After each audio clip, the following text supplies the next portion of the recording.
Subscribe channel Truth.id dan aktifkan lonceng notifikasi untuk mendapatkan informasi seputar live streaming dan video khotbah terbaru. Posisi tombol subscribe berada di kanan atas channel kami dan jangan lupa nyalakan loncengnya.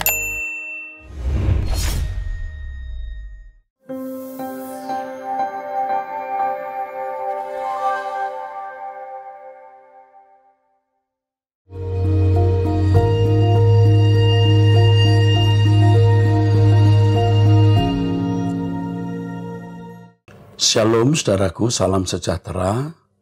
Kita masuk episode 246, Anda bertanya Alkitab menjawab.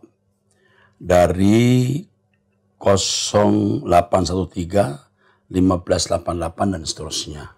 Halo Pak Eras, sebelumnya terima kasih karena Pak Eras sudah memberi teladan tentang kerendahan hati. Saya saat ini belum jadi jemaat di Rehoboth. Saya masih berjemaat di salah satu gereja. Saya mau curhat sedikit sebelum bertanya. Saya pernah menjadi pelayan di gereja tersebut. Nama gerejanya tidak saya sebut, saudara, walaupun di sini ada. Saya memberikan sepenuh waktu tanpa bayaran. Karena saya begitu berapi-api mau memberi yang terbaik untuk Tuhan, saya memuridkan anak-anak remaja. Saya mengajar di sekolah minggu, membuat alat peraga untuk ibadah anak, dekorasi untuk event-event gereja, sambil saya terus menantikan seorang murid yang bersedia memberi hidup untuk membimbing saya. Sambil terus menantikan seorang murid yang bersedia memberi hidup untuk membimbing saya. Yang terjadi adalah tidak seorang pun bersedia memberi diri melayani saya. Malah saya ditegur karena mencari-cari pemurid sampai begitu haus. Sejak saat itu saya berjanji pada diri saya untuk tidak akan pernah lagi ingin dimuridkan. Oh, jadi ini mencari murid ya. Saya tetap melayani saat itu. Tapi lagi-lagi saya ditegur karena saya dinilai belum ada kualitas untuk melayani dan belum boleh memuridkan anak-anak remaja dan ambil pelayanan lainnya. Saya diminta sabat itu berhenti. Hingga suatu hari saya menyadari saya hambar dan dingin. Roh saya hampir mati sepertinya Pak saat ini. Tidak ada lagi keinginan untuk melayani di organisasi gereja. Saya cenderung skeptis, apatis kalau ada orang gereja yang mulai ceramah nasihatin saya itu. Saya pun membuka bisnis dan berencana untuk pindah gereja. Lalu saya melayani Tuhan di luar tembok gereja saja. Saya mau bertanya, bagaimana saya bisa melayani Tuhan dengan maksimal dalam dunia bisnis? Dengan kondisi hubungan saya dengan klien hanya sebatas kebutuhan klien, tanpa menyentuh area pribadi. Dengan kata lain, nggak mungkin saya tantang klien terima Yesus dan membaptiskan. Saya rindu jadi berkat melayani Tuhan segenap hati dan saya sangat rindu kembali memberi seluruh hidup saya untuk melayani Tuhan, dipakai Tuhan untuk menjadi alatnya, tapi tidak di organisasi gereja. Saya memilih untuk tidak bergaul dalam komunitas orang-orang Kristen karena tidak cocok dan hanya menguras energi. Apakah dosa kalau saya tidak berkomunitas? Karena sebagian besar orang gereja menilai saya negatif tentang hal ini. Padahal kalau saya berkomunitas, iman saya tidak dibangun tapi energi saya habis. Batin saya enek banget, enek jadi nggak suka. Saya lebih memilih untuk bangun hubungan antara saya dengan Tuhan aja. Tuhan gembala saya, cukup saya dan Tuhan aja. Nggak usah dicampurin orang-orang Kristen lainnya. Mereka nggak perlu kepo tentang saya. Apa boleh seperti itu? Saya mau pindah jemaat Pak Eras aja, boleh? Boleh, tanyanya. Pak Eras tolong muridkan saya. Saya sendirian dan butuh fungsi pemurid, bukan status pemurid. Saya dibutuh dimuridkan, saya butuh dibimbing, bukan dituntut. Saya sekarang ini seperti domba yang barusan berusaha ikutin kemana gembala berjalan, tapi saya tidak ada dalam kawanan domba. Saya pengen disembuhkan, saya pengen ditolong Oh ya, info tambahan saya, saat saya dinilai belum boleh melayani, justru saya melihat banyak orang-orang yang baru pindah agama dari Muslim ke Kristen. Udah diangkat jadi pemimpin komsel. Lucu. Saya nggak tahu standar apa yang dipakai gereja untuk menentukan boleh atau belum boleh. Dan masih banyak hal yang tidak sinkron dan tidak masuk logika yang saya saksikan. Lalu saya hanya bisa diam karena ketika saya sampaikan kepada pemimpin mengenai hal yang janggal ini, saya dinilai menghakimi dan saya harus sembuh. Padahal saya dan orang-orang yang baru bertobat kan sama-sama percaya Yesus dan sama-sama melayani Tuhan, itu esensinya kan, ya. Oke. Bagaimana saya bisa melayani Tuhan dengan maksimal dalam dunia bisnis? Penanya ini saya beritahu ya, yang pertama, melayani Tuhan tidak harus dalam lingkungan gereja. Melayani Tuhan harus dimulai dari kehidupan kita yang bersih, kehidupan yang tidak bercacat, tidak bercela, yang dalam segala hal yang kita lakukan selalu sesuai dengan pikiran perasaan Allah. Itu pelayanan yang sesungguhnya. Jika itu Anda lakukan, maka dimanapun Anda menjadi berkat dan pasti hidup Anda sebagai pelayan Tuhan menjadi efektif. Bicara mengenai klien yang hanya hubungan sebatas bisnis, ya memang Anda jangan coba-coba ketika urusan dengan klien Anda memaksakan menyampaikan firman Tuhan atau mengajak dia untuk percaya Yesus. Jangan coba-coba begitu. Tetapi Roh Kudus nanti akan memberi kesempatan. Pasti ada jalannya, ya. Jadi jangan kita yang meng-create, memaksakan jalan dan keinginan kita. Tetapi yang penting perubahan hidup untuk bisa menyenangkan Tuhan dalam segala hal itu pelayanan. Nanti yang lain akan terbuka, ya. Apakah salah tidak bergaul dengan komunitas Kristen? Kalau Anda sampai tidak memiliki komunitas Kristen, Anda orang sakit. Bagaimanapun kita harus memiliki persekutuan. Tidak harus di dalam gereja.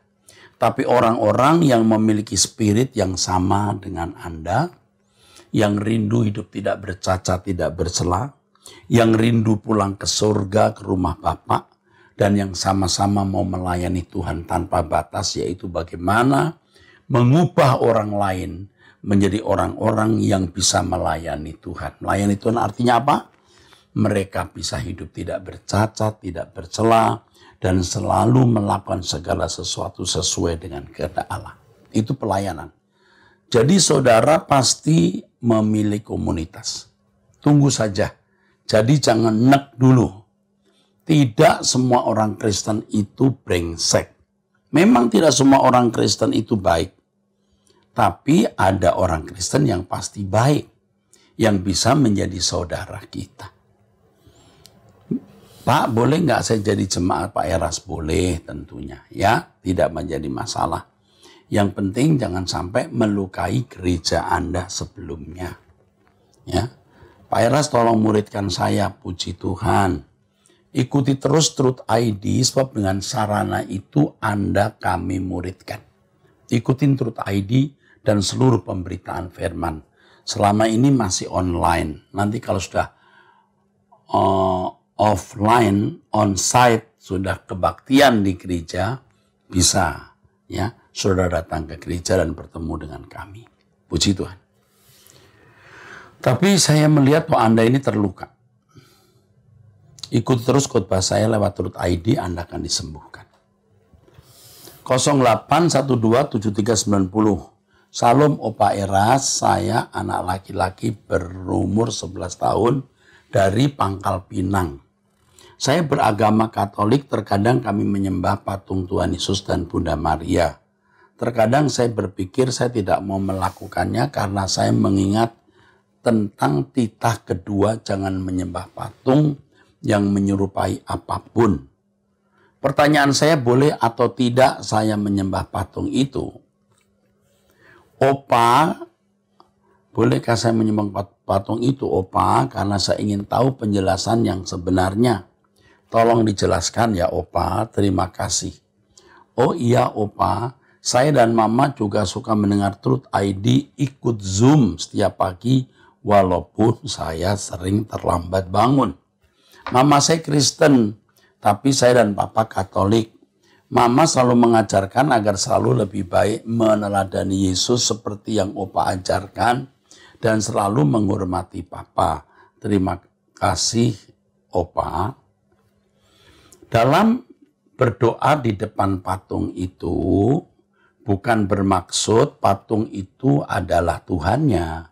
Bukan bermaksud patung itu yang disembah, tetapi menyembah Tuhan dan patung tersebut rupanya menjadi bantuan untuk lebih menghayati kehadiran Allah. Begitu pernah seseorang memberikan penjelasan, ya. Jadi bukan patung Yesus itulah Yesus, bukan, itu hanya patung, ya. Tetapi maksudnya adalah berdoa dan menyembah Tuhan Yesus. Patung hanya menjadi sarana untuk bantuan visual supaya lebih menghayati dan lain sebagainya. Kalau Opa Eras tidak begitu, ya. Kalau Opa Eras tanpa patung, ya, langsung kepada Tuhan, ya. Itu Opa Eras yang Protestan, ya, Gereja Suara Kebenaran Injil. Jadi tidak perlu bantuan visual dalam bentuk patung atau apapun. Karena Tuhan mengajar kita berbagailah orang yang percaya walau tidak melihat. Jadi kalau kamu misalnya suatu hari diminta Papa berdoa depan patung, tentu kamu jangan melawan dulu. Yang penting kamu menyembah Tuhan Yesus di hatimu, tertuju kepada Tuhan Yesus, bukan patung itu. Tapi nanti kalau kamu sudah dewasa atau saatnya kamu bisa atau boleh mengambil keputusan, kamu bisa mengikuti apa yang Opa Eras ajarkan. Tanpa patung, kita bisa langsung bertemu dengan Tuhan. Ya, saya kira cukup itu ya. 0818 0422 dan seterusnya. Salam, selamat Pak Eras. Perkenalkan saya ini dengan istri dan 3 anak. 2 anak penyerahan GSKI Rehoboth MAG, Diamond Alitea, ada 2 anaknya. Saya dan istri jemaat GSKI Rehoboth MAG, tetapi sejak Januari 2021 mendapatkan tugas kerja di Samarinda, Kalimantan Timur. Mohon bantuan informasinya Pak. Apakah ada cabang GSKI Samarinda, Kalimantan Timur? Atau House of Truth? Karena jujur sampai dengan sekarang saya istri anak-anak semenjak kenal House of Truth Bali dan bergereja di GSKI Perdatam, kemudian untuk semakin bisa langsung dengar suara kebenaran Bapak di surga melalui Bapak, sehingga kami memutuskan ibadah di Rehoboth Moi yang kemudian pindah MAG dan kami bersemangat di GSKI Rehoboth MAG. Semenjak itu kami tidak bergereja di tempat lainnya. Dan seibadah online kami hanya ikut SKPA, ya, Suara Kebenaran, PA Pendalam Alkitab, Waski, ya, Wanita Suara Kebenaran Injil, ibadah raya umum, Sunday Bible Teaching, dan ibadah lainnya hanya mengikuti dari Truth ID. Mohon bantuannya Pak, terima kasih untuk Suara Kebenaran dan karya Tuhan yang luar biasa, sangat memberkati, mengubah serta menyelamatkan hidup kami yang Tuhan, ya, menyelamatkan hidup kami yang Tuhan sampaikan melalui Bapak. Saya secara pribadi sudah bertekad mengikuti jejak Bapak Eras untuk semakin seperti Yesus. Bahkan sempat saya sampaikan kepada istri kalau saja ada waktu dan kesempatan suatu hari bersama Pak Eras untuk mengcopy paste cara-cara Bapak sehari-hari untuk semakin intim kepada Bapak di surga. Namun melalui Suara Kebenaran yang terus disampaikan, saya dan istri sudah menemukan jawabannya, yaitu seperti yang Bapak sampaikan melalui jam doa, temui Bapak di surga secara langsung setiap hari, dan semua aktivitas kehidupan untuk semakin menghadirkan Tuhan. Kiranya Tuhan Yesus senantiasa memberkati Bapak dan keluarga kita semua, dan kita semua nantinya bisa bertemu di langit baru, bumi baru. Amin. Mohon maaf Pak, sebagai informasi untuk doa pagi ini pada saat Pak Eras menyampaikan pesan Tuhan sampai dengan selesai atau doa penutup, Zoom-nya tidak ada suara. Terima kasih. Oh ya, soal Zoom dulu ya. Kami selalu pasti ada suara, mungkin jaringan Anda lemah. Karena kami selalu tes dulu sebelum siaran, itu ada tes. Bisa didengar tidak ya. Ada tes, tentu juga diikuti orang-orang sekitar kami untuk tesnya. Apakah benar-benar bersuara atau tidak. Bapak Ridwan Siombing dengan Ibu Lingkuan Marpaung dengan 3 anak ya. 2 anak sudah penyerahan di GSKI Rehoboth MAG, Diamond Aliteya Nababan dan Ruby Aliteya Nababan. Oke Pak Ridwan Siombing, senang sekali Bapak menjadi bagian dari hidup kami. Nanti akan dihubungi oleh orang saya bagaimana mengarahkan Bapak kalau ada gereja di Balikpapan dan Samarinda. Nah Samarinda yang mana juga saya lupa, karena GSKI ini sekarang juga lumayan banyak. Bapak dan keluarga adalah bagian hidup kami. Kita akan terus bersama-sama sampai langit baru, bumi baru. Nah saudara, jangan lupa bagi Pak Ridwan ikut doa terus ya. Pagi jam 5 waktu Jakarta. Puji Tuhan. Sekarang 0812 107 dan seterusnya. Salam Pak, saya seorang ibu usia 40 tahun dan suami usia 44 tahun. Kami sekeluarga jemaat GSKI. Beberapa bulan yang lalu mama mertua saya meninggal dengan cara Buddha. Tapi bukan Buddha yang kental, hanya memakai alat yang tok. Maaf, saya tidak tahu nama alatnya, upacaranya pun cukup sangat simpel sekali. Keluarga ipar saya Katolik dan Buddha. Pada saat mama mertua meninggal, saya mengikuti upacara sembahyang memegang hiu, karena saat itu yang ada di pikiran saya, kalau saya tidak mau jadi batu sandungan, kalau orang Kristen katanya punya kasih tapi kok tidak menghormati orang tua. Dan saat itu memang yang ada di pikiran saya hanya untuk menghormati terakhir terhadap mama mertua, yang kebetulan suami saya adalah anak cowok pertama.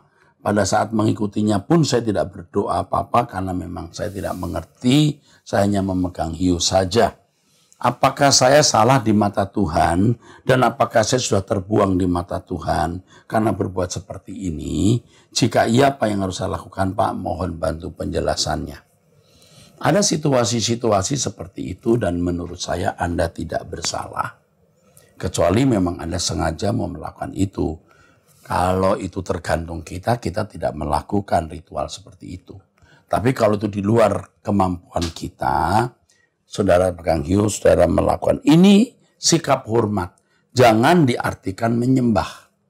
Menyembah itu dari bahasa aslinya proskuneo, artinya memberi nilai tinggi, di mana penilaian itu membuat Anda mengabdi, memuja kepada objek yang kepadanya engkau menyembah. Kepada orang tuanya megang hiu itu cukup. Saya sendiri di depan peti sering berdoa lalu saya tundukkan kepala saya 3 kali. Sebagai tanda hormat saya kepada keluarga itu yang menghormati orang tuanya. Jangan disamakan menyembah. Menyembah itu bukan begitu. Maka di sini pengertian menyembah harus benar. Jangan setiap kali kita tunduk begini berarti menyembah, ya enggak lah, ya saudara. Oke, jadi tidak perlu merasa bersalah. Tidak apa-apa. Yang penting hatimu tidak memberi nilai yang patut itu untuk Tuhan kepada siapapun. Anda hanya memberi nilai tinggi kepada Allah. Dan sikap itu hanya menghormati orang tua dan orang di sekitarmu. It's okay.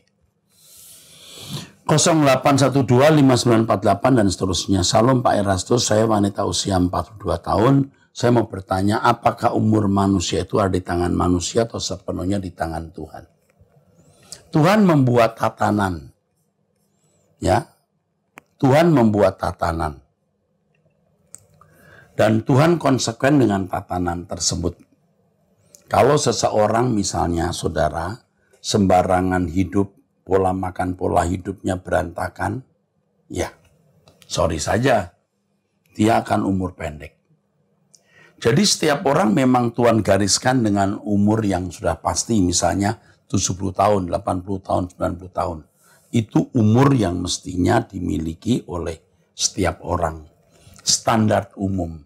Tetapi kalau seseorang tidak menjaga pola makan, pola hidup yang baik, atau sembarangan dalam hidup, mungkin tidak mencapai standar umum seperti itu. Satu. Yang kedua, setiap orang pasti memuat memikul rancangan Allah. Nah, apakah rancangan Allah digenapi atau tidak tergantung individu.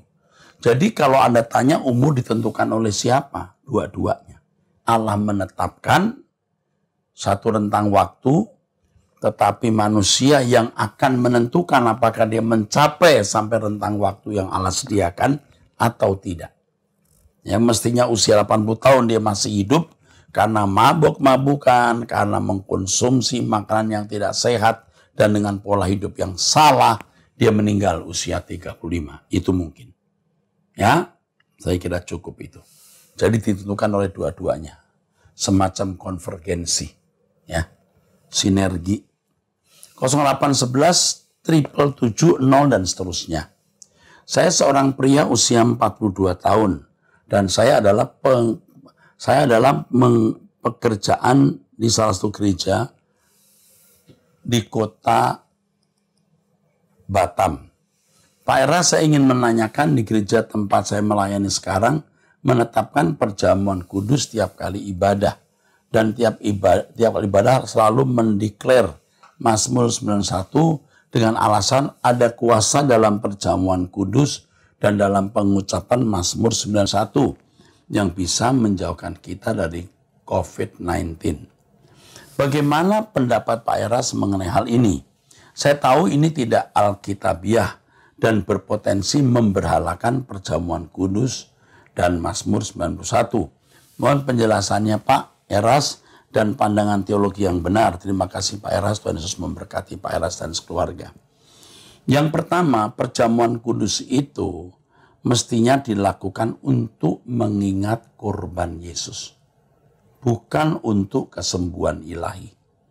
Walaupun faktanya bisa terjadi melalui perjamuan kudus seseorang mengalami kesembuhan, bisa. Tapi tujuan perjamuan kudus itu untuk mengingat pengorbanan Tuhan, bukan untuk kesembuhan.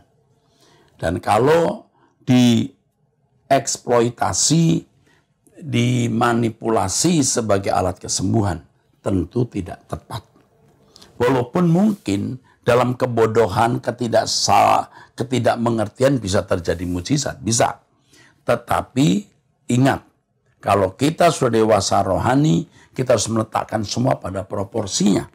Bahwa perjamuan kudus itu untuk mengingat kedatangan, mengingat perjamuan Tuhan sampai Tuhan datang kembali. Ingat, untuk mengingat korban Yesus, supaya orang percaya, mengucap syukur atas korban Tuhan Yesus, mengikat persekutuan dengan Allah, dalam dengan Tuhan Yesus, menjadi satu dengan apa yang sama dengan kematiannya, supaya orang percaya setiap kali diingatkan bahwa Yesus mati menebus kita, membeli kita, maka kita tidak berat lagi hidup untuk diri sendiri, tapi hidup hanya untuk Tuhan. Lalu mengenai Mazmur 91 yang menjadi semacam kata-kata mujizat, bisa menghindarkan diri dari COVID-19, ini juga tidak alkitabiah.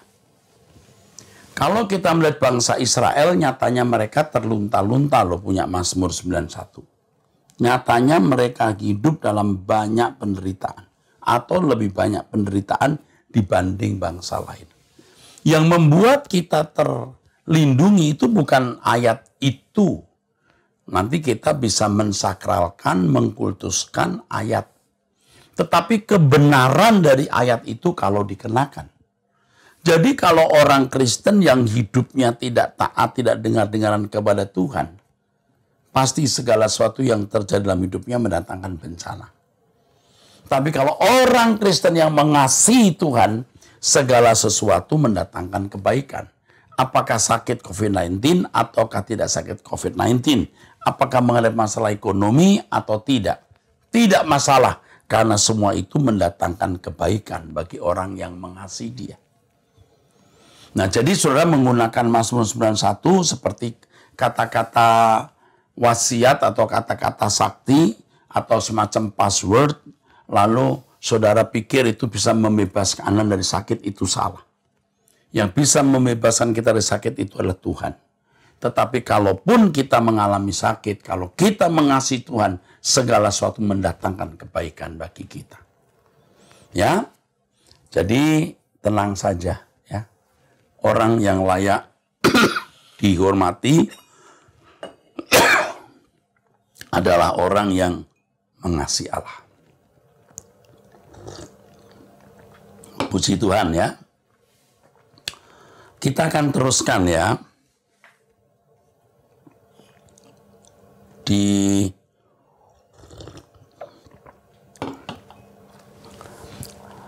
(0895, 862 dan seterusnya). Salam Pak Erastus, saya ingin bertanya mengenai vaksin. Bagaimana menurut Bapak, apakah kita wajib menerimanya? Saya melihat dan kita semua juga melihat bagaimana pemerintah berusaha menyehatkan masyarakat, saudaraku.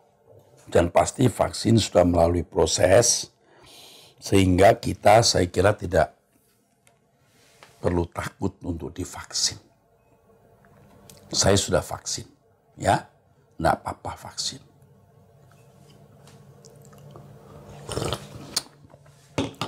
Kita teruskan ya. 0877 702 2414. Apakah yang dikatakan teologi kemakmuran itu sama dengan law of attraction? Ya. Pada dasarnya teologi kemakmuran itu adalah ajaran yang menekankan pemenuhan kebutuhan jasmani, sehingga mengabaikan apa yang dimaksud dengan kekekalan. Ya. Kalau attraction seseorang itu rendah, ya, jadi tujuannya itu hanya kepada perkara-perkara dunia fana, ya itulah teologi kemakmuran. Pokoknya segala sesuatu yang tidak diarahkan pada kekekalan dan kesucian hidup itu salah. Ya, itu saja. Kita itu fokusnya harus langit baru, bumi baru, dan sementara hidup harus hidup suci dan melayani Tuhan tanpa batas. Apakah pembakaran jenazah itu alkitabiah? Ini Alkitab sebenarnya tidak pernah memperinci apakah apa yang Alkitab tidak pernah memperinci secara khusus mengenai kremasi. Kalau ada kremasi, artinya ada mayat-mayat yang dibakar, itu bukan dalam rangka pemakaman seperti kasus kita hari ini. Walaupun tentu tradisi-tradisi agama-agama kafir ada di situ. Nah, saudara jangan salah mengerti bahwa kalau tradisi agama-agama non-Yahudi pada zaman itu atau yang di luar Alkitab membakar mayat, karena memang ya itu hanya tradisi dan mungkin terkait juga dengan upacara-upacara mereka. Tapi kalau Kristen kan masalahnya adalah ya lebih mudah, kita lebih banyak aspek lah maksud saya yang positif. Karena manusia itu bukan dari abu, tapi dari debu. Abu dari hasil pembakaran, debu itu asal dari tanah. Sebenarnya debu atau abu sama saja, tidak ada artinya, saudaraku.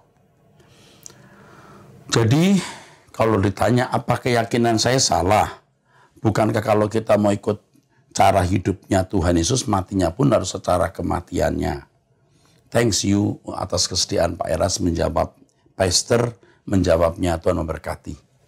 Sebenarnya saya harus menjelaskan panjang lebar, saya harus khotbah mengenai kremasi, ya. Tapi waktu yang singkat harus menjawab, baiklah.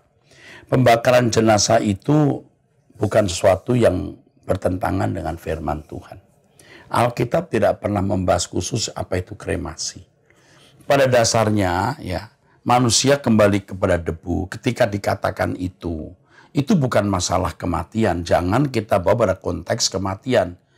Jadi itu pemaksaan.